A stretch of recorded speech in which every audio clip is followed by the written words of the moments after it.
Hi, I'm attorney Gregory Dell, joined by attorney Alexander Palamara, and today's disability benefit tip is long-term disability insurance benefits can still be approved even if your short-term disability claim is denied.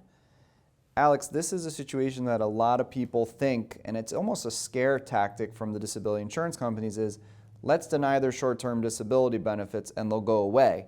And unfortunately, a lot of people do. But why is it that you can be denied short-term and in many cases still get your long-term disability claim approved? More often than not, they're actually separate policies. It might be with the same insurance company, but they're actually separate policies. You'll see two different policy numbers.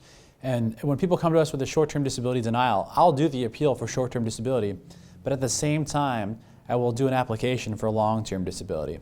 And the crazy part about this is that many times I've seen my short-term disability appeal get denied, the long-term disability claim get approved, and that does not jive whatsoever, but it happens more often than anyone would ever think.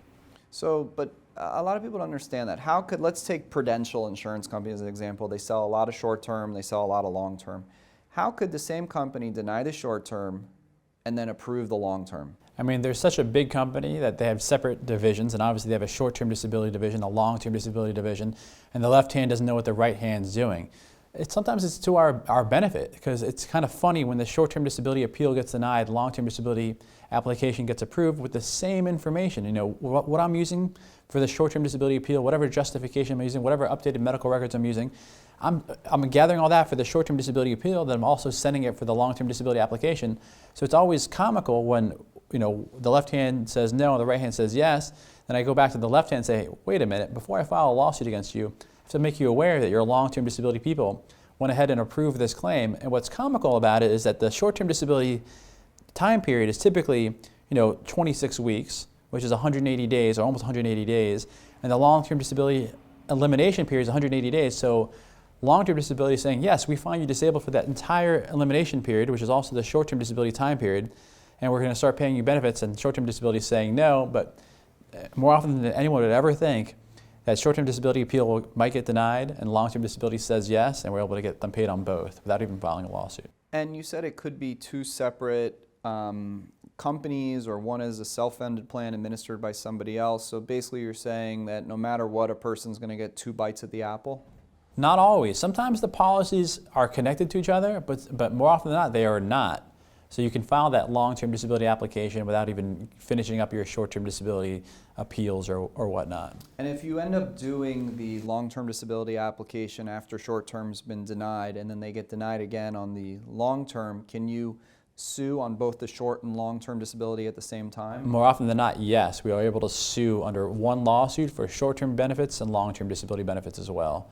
And in most cases, would you recommend that a person, even if they're denied short-term, goes ahead and waits to file their long-term before just go ahead and filing a lawsuit on the short-term? Yes, I think it's beneficial to do both at one time, because more often than not, if you file a lawsuit for short-term alone, it can be bad. If you go to trial and lose, the insurance company is going to be emboldened to never pay you anything for long-term, or it gives them more justification for not. If you settle your short-term disability claim, they might ask you to give up any rights to any additional benefits as well. So it's always, if you can combine the lawsuits into one, it's always best overall. It also keeps your costs down. You don't have to pay another filing fee and whatnot, and everything will be together in one area. I think it's best to file together. Right, so the important tip here is even if you've been denied short-term, you should still always apply for your long-term, because it is a tactic that the disability insurance companies use, because that's their first front line of defense, is let's deny short-term. Even though you do the appeal, it can take longer. By the time the appeal comes back for short-term disability, your long-term disability decision can already come in. So then it takes a lot of pressure off a claimant, because they know they got their long-term approved, and now the short-term, which is usually only a 6-month period, becomes a small amount of money compared to what the long-term disability claim is going to bring. So really wanted to get this tip out there so that people don't go away or give up or think, oh, I lost my benefits because they said no to short-term, and that's absolutely not the case. And we always recommend for claimants, whether it's short-term or long-term disability, no matter what stage they're at, to call you, call myself, any of our disability lawyers.